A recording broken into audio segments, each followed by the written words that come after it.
Satish Rajput pink diamond agro farm में आप सभी किसान भाइयों का हार्दिक स्वागत करता हूं, हार्दिक अभिनंदन करता हूं। दोस्तों, मेरा फार्म मेरठ उत्तर प्रदेश में है और आज मैं इस वीडियो के माध्यम से आपको फीड बनाने के बारे में जानकारी देने वाला हूं। यदि आप अपने फार्म में फीड स्वयं बनाते हैं तो आपको फीड बनाने के बाद ये जरूर पता होना चाहिए कि इस फीड को खिलाने पर एक पशु कितने किलो का वजन बढ़ा रहा है, कितनी क्वांटिटी खिलाने के बाद। तो हमें फीड के साथ साथ एफसीआर निकालना भी बहुत ज्यादा जरूरी है। तो मैं आज आपका बिना समय व्यर्थ करते हुए डायरेक्ट अपने लैपटॉप पे लेके चलता हूं और उसके बारे में मैं आपको आगे की जानकारी लैपटॉप में देता हूं। हाँ तो दोस्तों, बिना समय गवाए हुए फटाफट इस फीड फॉर्मूले को हम समझते हैं। और मैं आपको पहले ही कहना चाहूंगा कि हो सकता है कि ये वीडियो थोड़ा बड़ी हो जाए, परंतु अगर जानकारी पूरी लेनी है तो कृपया करके इस वीडियो को अंत तक देखना, तभी आप इसको पूरी जानकारी ले पाओगे। स्टार्ट करते हैं। यहाँ पे फीड फार्मूला अगर समझना है तो फीड फार्मूला समझने में सबसे पहले मैं आपको ये बताना चाहूंगा कि फीड में कुछ कैटेगरीज होती हैं जिसको मिला के फीड बनाया जाता है। उस कैटेगरीज को मैंने यहाँ पे लिखा है, इसको आप अच्छी तरीके से वीडियो को पॉज करके पढ़ सकते हैं। और अगर हम स्वाइन के फीड की बात कर रहे हैं, यानी कि पिग के फीड की बात कर रहे हैं, तो उसमें एनिमल के वेट के हिसाब से उसको इंग्रेडिएंट देना चाहिए, जिसको मैंने यहाँ पर इस तरीके से लिखा है। तो सबसे पहले इसमें जो मेरी ये फीड की समरी शीट है, इस समरी शीट से हमें ये पता चल रहा है कि इतने इतने परसेंटेज फीड दिया जाता है। ठीक है, अब बनाना कैसे है? बनाने के लिए हम सिंपल ये करते हैं कि हम ग्रेन की बात करते हैं, यानी अनाज की बात करते हैं। तो अनाज की अगर हम बात कर रहे हैं तो सबसे पहले हमें ये पता होना चाहिए कि अनाज हमें अपने फीड में कितना डालना है। जैसे 0 से 10 केजी का जो एनिमल है उसके लिए ये कैटेगरी का फीड डलेगा। 11 से 20 केजी का है तो ये, 21 से 40 का ये। तो इस हिसाब से हर एक एलिमेंट आपके बढ़ते हुए चले जाएंगे। टोटल समरी ये हुई कि टोटल फीड में ग्रेन इतना परसेंटेज होना चाहिए, यानी कि 100 किलो अगर आप फीड बना रहे हो तो इतना परसेंटेज आपका ग्रेन होना चाहिए, जो मैंने यहाँ पे लिखा है। इसी तरीके से प्रोटीन की बात करते हैं तो दोस्तों, यहाँ प्रोटीन वाला जो चैप्टर है थोड़ा सा लंबा हो सकता है, लेकिन कोशिश करेंगे इसको बहुत आसानी से समझने के लिए। मैंने अपने हिसाब से प्रोटीन को 4 कैटेगरी में डिवाइड किया है कि प्रोटीन हमें 4 कैटेगरी से मिल सकता है। कहाँ से मिल सकता है? वनस्पति से मिल सकता है। वनस्पति में सोया डीओसी से मिल सकता है। जो सोया डीओसी आप यूज करने वाले हैं, ये 45% प्रोटीन होना चाहिए सोया डीओसी में। उसके बाद आपको प्रोटीन मीट से मिल सकता है। मीट अगर आप यूज कर रहे हो तो एमबीएम से आपको प्रोटीन मिल सकता है, फिश मील से। लेकिन एमबीएम को यूज हम जो करते हैं वो कॉस्ट कटिंग की वजह से करते हैं, और कितना यूज करते हैं वो मैंने यहाँ पे लिखा हुआ ही है। और जो इसमें मीट से आप प्रोटीन यूज कर रहे हैं, अगर एमबीएम अगर आप यूज कर रहे हैं तो ये पूरा इंश्योर करना होगा कि जो आपका जो एनिमल है वो उसको एफएमडी का वैक्सीनेशन जरूर लगा हो। तीसरा प्रोटीन आपको केमिकल से लिखता है, ये मैंने अपनी लैंग्वेज में लिखा है। ये एक्चुअली क्या है? आपका अमीनो एसिड। अमीनो एसिड की विस्तृत जानकारी आप यूट्यूब पे चेक कर लीजिएगा। यहाँ पे हम शॉर्टकट में बात कर रहे हैं तो लाइसिन है, डीएल मेथेनाइन है जिसे डीएलएम कहते हैं, और एल्थाइनिन आप ये भी कह सकते हैं कि इतना आइटम आप खरीदेंगे कहाँ से? तो इसकी चिंता आप बिल्कुल मत कीजिए, ये आइटम आपको हम अपने डिस्क्रिप्शन में भी दे देंगे, या अगर आपको ज़्यादा विस्तृत जानकारी चाहिए तो आप मेरे से फ़ोन नंबर भी मेरे को कॉल कर सकते हैं, ये आपको आइटम मिल जाएगा। ठीक है, इस चीज़ की चिंता नहीं करनी, और भारत के किसी भी कोने में मिल जाएगा। फिर बात करते हैं मिल्क प्रोटीन। मिल्क प्रोटीन हमारा, जैसे कि आपको पता ही होगा, जो छोटे छोटे हमारे घर में शिशु होते हैं या बच्चे होते हैं, उनको हम दूध पाउडर जो देते हैं, उसी तरीके का दूध पाउडर हमें इन पिगलेट को देना पड़ता है जब वह 0 से 10 केजी का होता है। आप कहेंगे कि इतना महंगा पाउडर खिलाना पड़ता है। एक्चुअली में होता क्या है कि वास्तव में ये जो छोटे पिगलेट्स होते हैं इनको डाइजेस्टेबल प्रोटीन देना होता है, जो कि यहाँ से इसकी पूर्ति नहीं कर पाता, इसलिए हमें ये सब देना पड़ता है छोटे शिशु पशु में। ठीक है, और उसके अलावा जब वो पशु थोड़ा सा बड़े हो जाते हैं, यानी छोटे जो शिशु होते हैं वो जब बड़े हो जाते हैं, तब उनको हम ये स्किम मिल्क पाउडर रिमूव कर सकते हैं। तो टोटल प्रोटीन की बात करी हमने। इस प्रोटीन वाले चैप्टर में हमने ये देखा कि जो प्रोटीन है, जो छोटे बच्चे हैं उनको कम से कम 23% प्रोटीन, क्रूड प्रोटीन होना चाहिए। बाकी धीरे धीरे ये प्रोटीन कम होते हुए चले जाता है, यानी 18% तक हम इसको पूरे फीड में रख सकते हैं। तो इसी समरी को हमने यहाँ पे समराइज किया था। दोनों को मैं एक ही साथ इसीलिए बता रहा हूँ ताकि जल्दी और शॉर्ट में काम हो। फाइबर की अगर हम बात करें तो अब नेक्स्ट जो इम्पोर्टेंट कंटेंट होता है वो फाइबर है। अगर हम अब फाइबर को देखते हैं तो फाइबर हमारे को चोकर में मिलता है, जिसमें छोटे शिशु को बिल्कुल भी हम फाइबर नहीं देते। ठीक है, आप देना चाहो तो दे सकते हो, क्योंकि ये हमारे फार्म पे यूज किया हुआ फार्मूला है। और इस फार्मूले को करने के बाद मैं आपको ये भी बताऊंगा कि ये फार्मूले के साथ काम करने पर आपके पशु ने कितने किलोग्राम फीड खाकर कितने किलोग्राम वजन बढ़ाया। ठीक है, चलिए आगे बढ़ते हैं। इसी तरीके से फाइबर के बाद हम बात करते हैं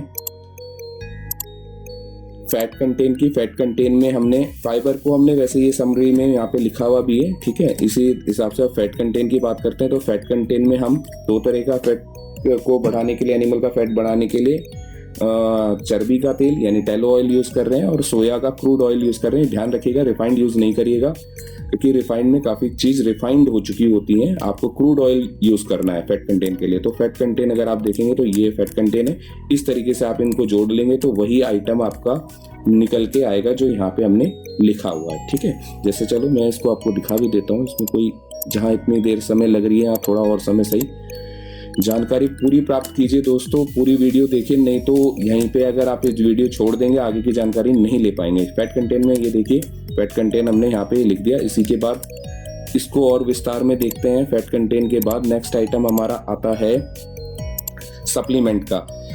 सप्लीमेंट में अगर हम देख रहे हैं सप्लीमेंट टेस्ट में आ रहा है, टेस्ट में नमक आ गया और मीठे में स्वीट ग्लूकोज या मोला स्वीट आ गया, जो कि हमारा केवल पिगलेट में ही यूज करना है और बाकी हमने यहाँ 0 लिखा हुआ है। ठीक है, और जो छोटे लैक्टेटिंग वाले पशु हैं जो बिल्कुल छोटे हैं उनके केस में भी हमने ये यूज किया है। बाकी नमक हम छोटे पशु में बिल्कुल यूज नहीं कर रहे हैं। और ये कैटेगरी वाइज मैं दोबारा बता दे रहा हूँ या रिपीट कर रहा हूँ, 21 से 40 kg में ही हम नमक यूज कर रहे हैं। बिल्कुल जो छोटे पशु हैं उनको नमक नहीं दे रहे हैं। इसके बाद सप्लीमेंट टेस्ट में आपका जो छोटे पशु होते हैं वो फीड तो आपने इतना अच्छा बनाया, लेकिन वो खाएंगे तभी उसका वजन मिलेगा।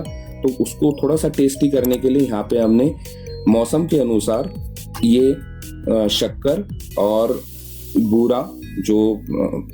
बूरा पाउडर होता है उसको यूज किया है। ठीक है, इसके बाद सप्लीमेंट के तौर पे हम यूज कर रहे हैं एलसीपी और डीसीपी, एलसीपी लाइमस्टोन पाउडर और डीसीपी डाइकैल्शियम फास्फेट। ठीक है, इसके बाद मिनरल अगर हमें यूज करना है दोस्तों, ध्यान रखना है मिनरल मिक्सचर ट्रेस का इस्तेमाल करना है और गाय भैंसों वाला मिनरल मिक्सचर बिल्कुल भी इस्तेमाल नहीं करना है। ठीक है, आप इस चीज का विशेष ध्यान रखिएगा। एंजाइम में सेलुलोज एंजाइम यूज कर रहे हैं जो हमने ये फीड दिया है उसको पचाने के लिए।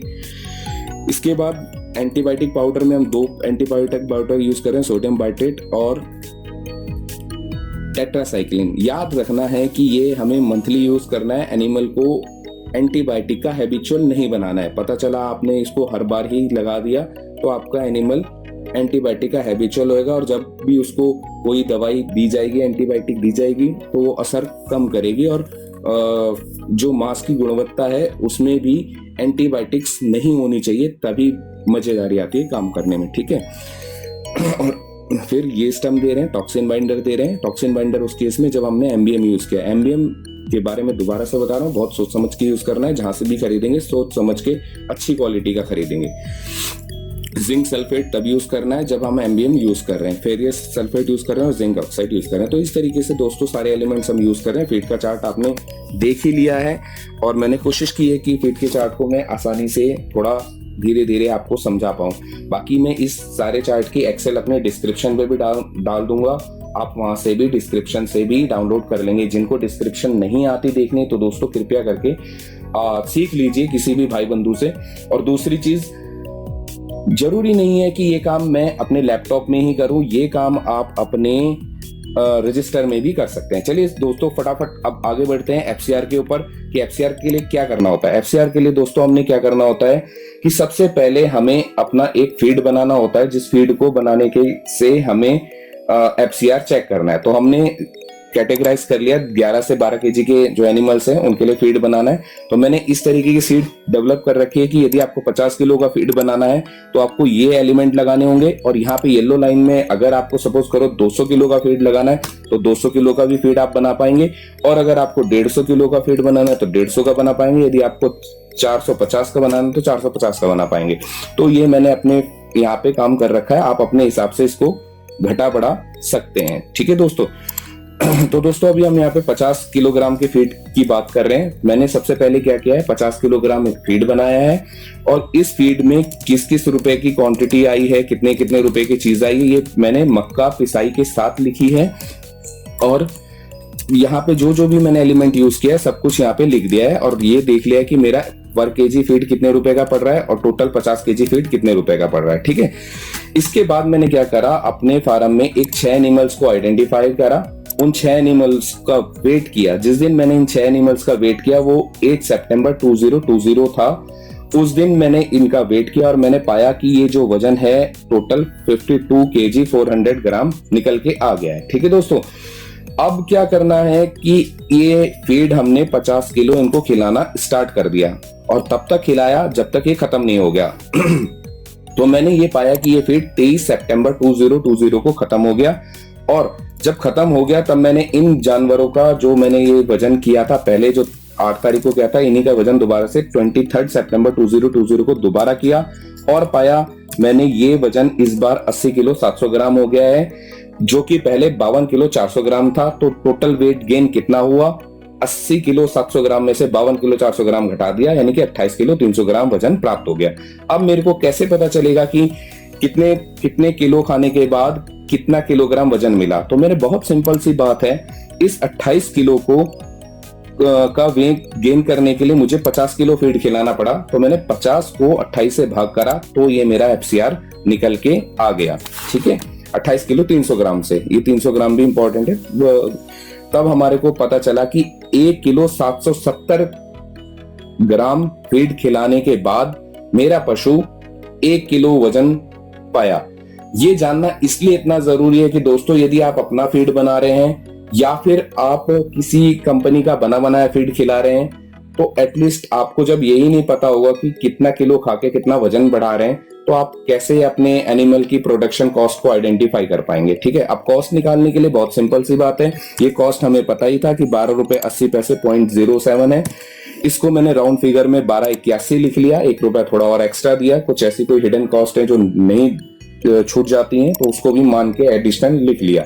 ये भी हम सिर्फ फीड की बात कर रहे हैं। तो मैंने ये पाया कि 1281 रुपए का खर्चा करने के बाद मेरे को 28 किलो 300 ग्राम वजन मिला। तो मैंने इसको इससे भाग दे दिया और मेरे को ये मिल गया अप्रोक्सीमेट अमाउंट पर केजी वेट गेन, यानी कि 1 किलो वेट गेन करने में मेरे को कितना रुपए खर्च हो रहा है। ठीक है दोस्तों, और इस चार्ट को मैंने यहाँ पे भी आपकी सहूलियत के लिए रखा है, आप आराम से वीडियो पॉज करके इसको देख सकते हैं। और ये भी है कि ये हमारी फाइनल समरी मैंने बनाई। इस फाइनल समरी को फिर मैं क्या करता हूँ, अपनी मेन समरी में लिख देता हूँ, जिससे कि मेरे को भविष्य में पता रहे कि मैं पीछे मैंने पास्ट में क्या किया और अभी मैं फ्यूचर में मेरे को क्या सुधार की जरूरत है। ठीक है, तो ये इस तरीके से मैं हमेशा समय समय पर अपने फार्म पे एफसीआर लेता रहता हूं और यही जानकारी मैं आप सभी लोगों के साथ साझा कर रहा हूं। दोस्तों आपका बहुत बहुत धन्यवाद जो आपने इस वीडियो को इतने ध्यान से देखा और इतना समय दिया।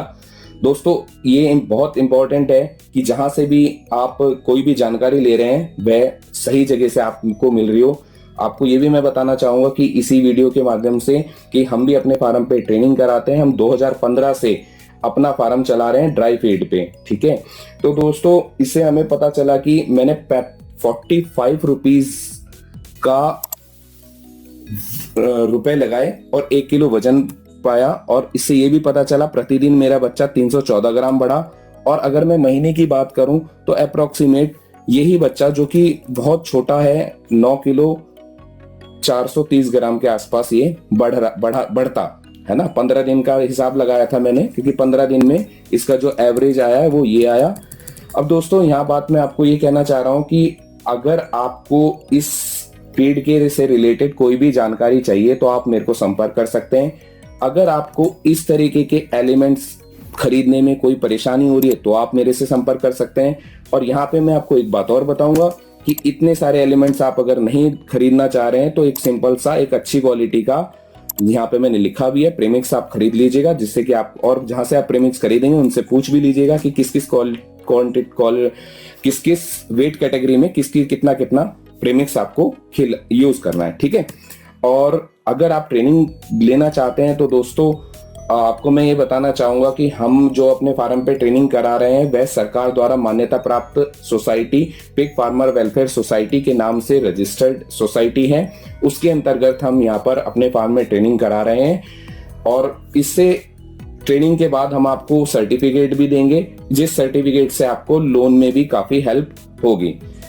बाकी आपको कोई भी जानकारी चाहिए उसके लिए आप हमें हमारे नंबरों पे संपर्क कर सकते हैं। धन्यवाद दोस्तों।